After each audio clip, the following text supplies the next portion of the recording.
রাজধানী মোহাম্মদপুর এবং আদাবর থানায় শেখ হাসিনার বিরুদ্ধে আরও দুটি হত্যা মামলা করা হয়েছে।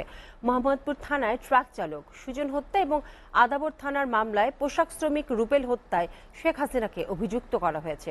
মোহাম্মদপুর থানার ওসি মোহাম্মদ তোফাজ্জল হোসেন এবং আদাবর থানার পরিদর্শক মোহাম্মদ নজরুল ইসলাম মামলা দুটির বিষয় নিশ্চিত করেছেন।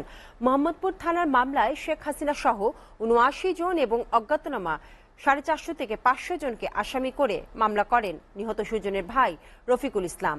মামলায় ওবায়দুল কাদের, মোহাম্মদ এ আরাফাত, জাহাঙ্গীর কবির নানক, আসাদুজ্জামান খান, হাসানুল হক ইনু, রাশেদ খান মেননকেও আসামি করা হয়েছে। এদিকে আদাবর থানায় পোশাক শ্রমিক রুবেলের হত্যার অভিযোগে শেখ হাসিনা ওবায়দুল কাদের সহ ১৫৬ জনের বিরুদ্ধে মামলা করেছেন নিহতের বাবা রফিকুল ইসলাম। এ মামলায় জাতীয় দলের ক্রিকেটার সাবেক সংসদ সদস্য সাকিব আল হাসান, ব্যারিস্টার সৈয়দ সাইদুল হক সুমন এবং চিত্রনায়ক ফেরদৌস আহমেদকেও আসামি করা হয়েছে। এজাহারে বাদী অভিযোগ করেছেন ৫ আগস্ট রুবেল আদাবরের রিং রোডে প্রতিবাদী মিছিলে অংশ নেয়। এ সময় আসামিদের প্রত্যক্ষ এবং পরোক্ষ নির্দেশ এবং মদদে কেউ মিছিলে গুলি ছোড়ে।